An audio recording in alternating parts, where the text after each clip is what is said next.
নমস্কাৰ চাবলৈ আৰম্ভ কৰিছে আছামিজ ট্ৰেণ্ডিং। আজি 9 ফেব্ৰুৱাৰী আজিৰ দিনটোৰ কেইবাটাও গুৰুত্বপূৰ্ণ খবৰ লৈ আহিছোঁ আৰু এনেধৰণৰ খবৰসমূহ নিতৌ চাবলৈ চেনেলটো ছাবস্ক্ৰাইব কৰি ভিডিঅ'টোত এটা লাইক কৰি দিবলৈ আজিৰ দিনটোৰ প্ৰথমটো গুৰুত্বপূৰ্ণ খবৰ। দিল্লী বিধানসভা নিৰ্বাচনৰ ফলাফল ঘোষণা কৰাৰ পিছতে এতিয়া মুখ্যমন্ত্ৰী কেন্দ্ৰিক সংঘাত দেখিবলৈ পোৱা গৈছে বিজেপিত। 27 বছৰৰ মূৰত দিল্লীৰ দখল কৰিছে ভাৰতীয় জনতা পাৰ্টিয়ে। 48খন আসনত চমকপ্ৰদ বিজয়েৰে শাসনলৈ প্ৰত্যাৱৰ্তন বিজেপিৰ। এতিয়া দেশজুৰি চৰ্চাত কোন হ'ব দিল্লীৰ পৰৱৰ্তী মুখ্যমন্ত্ৰীৰ পদক লৈ ব্যাপক জল্পনা কল্পনা দেখিবলৈ পোৱা গৈছে বিজেপিত। মুখ্যমন্ত্ৰী পদৰ বাবে চৰ্চাত কেইবাগৰাকীও শীৰ্ষ নেতাৰ নাম। তালিকাত শীৰ্ষস্থানত আছে কেজৰিৱালক পৰাস্ত কৰা প্ৰৱেশ সিং বাৰ্মাৰ নাম। মুখ্যমন্ত্ৰী দৌৰত আছে মনোজ তিৱাৰী, মজিন্দৰ সিং শিৰসাও, স্মৃতি ইৰাণী, বিজেন্দ্ৰ গুপ্তা, মোহন সিং বিষ্টু আছে মুখ্যমন্ত্ৰীৰ দৌৰত। চৰ্চাত আছে ৰমেশ বিধুৰী, প্ৰয়াত সুষমা স্বৰাজৰ কন্যা বনচুৰী স্বৰাজৰ নামো এতিয়া চৰ্চাত। ভাৰতীয় জনতা পাৰ্টিত এতিয়া মুখ্যমন্ত্ৰী কেন্দ্ৰিক সংঘাত হ'ব নেকি, ইয়াক লৈ এতিয়া সমগ্ৰ ভাৰতবৰ্ষৰ ৰাজনীতিত সৃষ্টি হৈছে আলোচনা। দিল্লী বিধানসভা নিৰ্বাচনত জয়লাভ কৰাৰ পিছত এতিয়া মুখ্যমন্ত্ৰী পদক লৈ ব্যাপক জল্পনা কল্পনা দেখিবলৈ পোৱা গৈছে ভাৰতীয় জনতা পাৰ্টিত।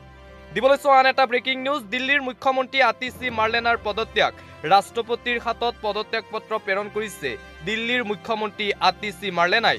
দিল্লীৰ মুখ্যমন্ত্ৰী আতিশী মাৰ্লেনাৰ পদত্যাগ এটা ব্ৰেকিং নিউজ এই মুহূৰ্তত জনাবলৈ চেষ্টা কৰিছো। ৰাজ্যপালৰ হাতত পদত্যাগ পত্ৰ দাখিল কৰিছে মুখ্যমন্ত্ৰী আতিশী মাৰ্লেনাই। ৰাজভৱনত উপস্থিত হৈ পদত্যাগ পত্ৰ আতিশী মাৰ্লেনাৰ। দিল্লীত পৰাজয়ৰ পাছতেই আজি পদত্যাগ পত্ৰ মুখ্যমন্ত্ৰী আতিশী মাৰ্লেনাৰ। লেফটেনেণ্ট গভৰ্ণৰ ভিকে সানেক্সনাৰ হাতত পদত্যাগ পত্ৰ প্ৰেৰণ আতিশী মাৰ্লেনাৰ। আন এটা ব্ৰেকিং নিউজ। দিল্লীৰ পাছত এইবাৰ বেংগল দখল কৰাৰ হুংকাৰ, পশ্চিমবংগ দখল কৰাৰ হুংকাৰ প্ৰদান কৰিছে ভাৰতীয় জনতা পাৰ্টিয়ে। যিকোনো প্ৰকাৰে ভাৰতৰ বিভিন্ন ৰাজ্যত এতিয়া চৰকাৰ গঠন কৰাৰ হুংকাৰ প্ৰদান কৰিছে ভাৰতীয় জনতা পাৰ্টিয়ে। দিল্লী দখল কৰাৰ পিছত এইবাৰ বিজেপিৰ মূল লক্ষ্য হ'ব মমতা বেনাৰ্জীৰ পশ্চিমবংগ ৰাজ্য। দিল্লী দখল কৰি দেশৰ সকলো বিৰোধীৰ হাই প্ৰফাইল নেতাক হুংকাৰ বিজেপিৰ। দিল্লীৰ পাছত এইবাৰ বেংগল দখল কৰাৰ হুংকাৰ বিজেপিৰ। ৰাজধানীৰ পাছত এইবাৰ মমতাৰ দুৰ্গ খহাব ভাৰতীয় জনতা পাৰ্টিয়ে। বিজেপিৰ মুকলি প্ৰত্যাহ্বান মুখ্যমন্ত্ৰী মমতা বেনাৰ্জীলৈ। মুখ্যমন্ত্ৰী মমতা বেনাৰ্জীক হৰুৱাব বিজেপিয়ে। দিল্লীৰ পাছত এইবাৰ বিজেপিৰ টাৰ্গেট হ'ব পশ্চিমবংগ। 2026ত বেংগলত বিজেপি চৰকাৰ গঠনৰ চেলেঞ্জ বিজেপি নেতা শুভেন্দ্ৰৰ। দিল্লীৰ পাছত 2026ত মমতাৰ টিএমচিৰ চৰকাৰ খহুৱা হ'ব। দিল্লী আমাৰ হ'ল, 2026ত পশ্চিমবংগও আমাৰ হ'ব। দেশৰ সকলো বিৰোধী দল নেতাক উৎখাত কৰাৰ টাৰ্গেট ভাৰতীয় জনতা পাৰ্টিৰ। দিল্লী দখল কৰি দেশৰ সকলো বিৰোধী হাই প্ৰফাইল নেতাক এইবাৰ অপেন হুংকাৰ প্ৰদান কৰিছে ভাৰতীয় জনতা পাৰ্টিয়ে।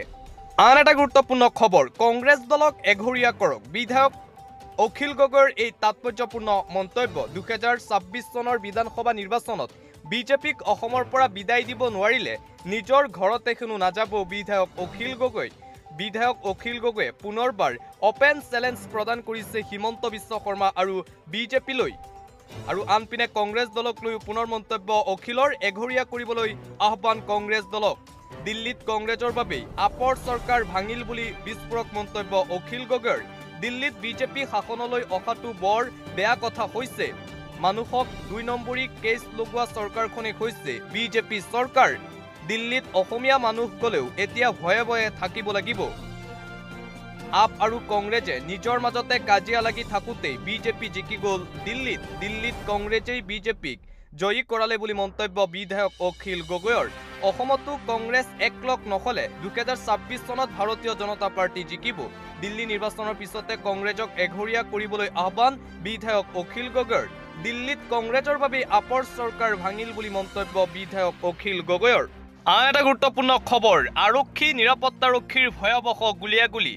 12 নক্সালবাদীসহ 2 আৰক্ষীৰ মৃত্যু হৈছে বুলি জানিব পৰা গৈছে। আন এটা অতিকৈ গুৰুত্বপূৰ্ণ খবৰ। এটা ব্ৰেকিং নিউজ আহিছে এইবাৰ নক্সালবাদৰ বিৰুদ্ধে ভাৰতীয় সেনাৰ সৰ্ববৃহৎ অভিযান। নক্সালবাদী আৰু ভাৰতীয় সেনাৰ মাজত প্ৰচণ্ড গুলীয়াগুলীৰ ঘটনা সংঘটিত হৈছে বুলি জানিব পৰা গৈছে। ভাৰতীয় সেনাৰ গুলীত একেলগে নিহত 12টাৰো অধিক নক্সালবাদী। নক্সালৰ বিৰুদ্ধে গুলীয়াগুলীত শ্বহীদ 2গৰাকী ভাৰতীয় সেনা। 2026 চনৰ ভিতৰত দেশৰ পৰা নক্সালবাদ শেষ কৰাৰ কঠোৰ নিৰ্দেশ চৰকাৰৰ 2026 চনৰ 31 মাৰ্চৰ ভিতৰত কেন্দ্ৰীয় চৰকাৰে দেশৰ পৰা নাইকিয়া কৰিব নক্সালবাদক ছত্তীশগড়ৰ বিজাপুৰত সংঘটিত হৈছে এই গুলিয়াগুলিৰ ঘটনা বিজাপুৰ আৰু নাৰায়ণপুৰৰ সীমাত ভাৰতীয় সেনাৰ অভিযান নক্সালবাদৰ বিৰুদ্ধে ভাৰতীয় সেনাৰ এই সৰ্ববৃহৎ অভিযান দিবলৈ আন এটা গুৰুত্বপূৰ্ণ খবৰ চান্দা সংস্কৃতিৰ ভয়ংকৰ পৰিণতি 200 টকাৰ বাবে ব্যৱসায়িক মাৰধৰ কৰাৰ অভিযোগ উত্থাপন হৈছে পুনৰ চান্দা বিতৰ্ক দেখিবলৈ পোৱা গৈছে চান্দা নিদিয়াৰ বাবে ব্যৱসায়িক মাৰধৰ কৰাৰ গুৰুতৰ অভিযোগ উত্থাপিত হৈছে জনাইছো আন এটা অতিকৈ গুৰুত্বপূৰ্ণ খবৰ ৰাজ্যত সংঘটিত হৈছে পুনৰ আন এক চাঞ্চল্যকৰ ঘটনা ৰাজ্যত পুনৰ আৰম্ভ হ'ল চান্দা সংস্কৃতিৰ বিৰুদ্ধে কঠোৰ হৈছিল মুখ্যমন্ত্ৰী ডক্টৰ হিমন্ত বিশ্ব শৰ্মা কিন্তু এতিয়াও চলি আছে চান্দা প্ৰথা চান্দা সংস্কৃতিৰ বাবে নলবাৰীত গুৱাহাটীৰ ব্যৱসায়িক মাৰধৰ কৰাৰ অভিযোগ দাবী কৰি চান্দা নিদিয়াৰ বাবে অতি বেয়াকৈ মাৰধৰ ব্যৱসায়ী প্ৰশান্ত ঘোষক নলবাৰীৰ খাটিকুচিত সংঘটিত হৈছে এই চাঞ্চল্যকৰ ঘটনা আন এটা গুৰুত্বপূৰ্ণ খবৰ বিশ্ব শান্তিৰ বাবে দোৱা কৰিলে সমাগম লাখ লাখ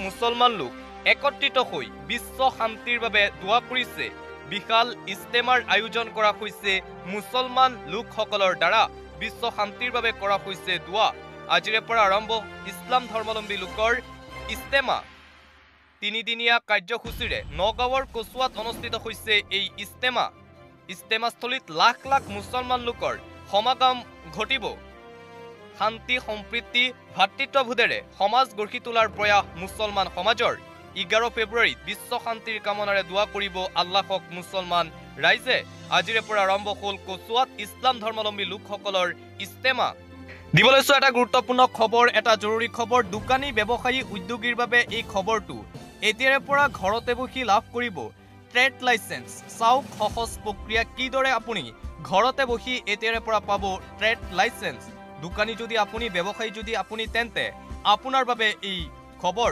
দোকানী ব্যৱসায়ী উদ্যোগীৰ বাবে ডাঙৰ খবৰ জৰুৰী খবৰ আহি পৰিছে ট্ৰেড লাইসেন্স সন্দৰ্ভত দোকানী ব্যৱসায়ী সকলৰ বাবে এই খবৰ এতিয়াৰে পৰা অতি সহজতে লাভ কৰিব ট্ৰেড লাইসেন্স আপুনি ইয়াৰ বাবে যাব নালাগে কোনো ধৰণৰ অফিচ কাৰ্যালয়লৈ ঘৰতে বহি পাব লাইসেন্স ঘৰতে বহি সেৱা সেতু পৰ্টেলত কৰিব পাৰিব ট্ৰেড লাইসেন্সৰ বাবে এপ্লাই অতি সহজতে অনলাইনত দিব পাৰিব কৰ আদায় ট্ৰেড লাইসেন্সৰ বাবে প্ৰথমে সেৱা সেতু পৰ্টেলত যাব লাগিব আপুনি তাৰ পিছত ক্লিক কৰক ৰেজিষ্টাৰ টেবত আপুনি ক্লিক কৰিব লাগিব ক্লিক কৰি দিব লাগিব নিজৰ নাম মোবাইল নম্বৰ ইমেইল আইডি ৰাজ্য আৰু পাছৱৰ্ড ইয়াৰ পিছত লগইন টেবত গৈ ক্লিক কৰক আপুনি লগইন হোৱাৰ পিছতে উলাই আহিব এপ্লাই অনলাইন টেব ইয়াৰ পিছত আপুনি বিচৰা সেৱা বাছনি কৰক ওয়েবসাইটটো যদি আপুনি ট্ৰেড লাইসেন্স বিচাৰে তেন্তে ট্ৰেড লাইসেন্সৰ সেৱা বাছনি কৰক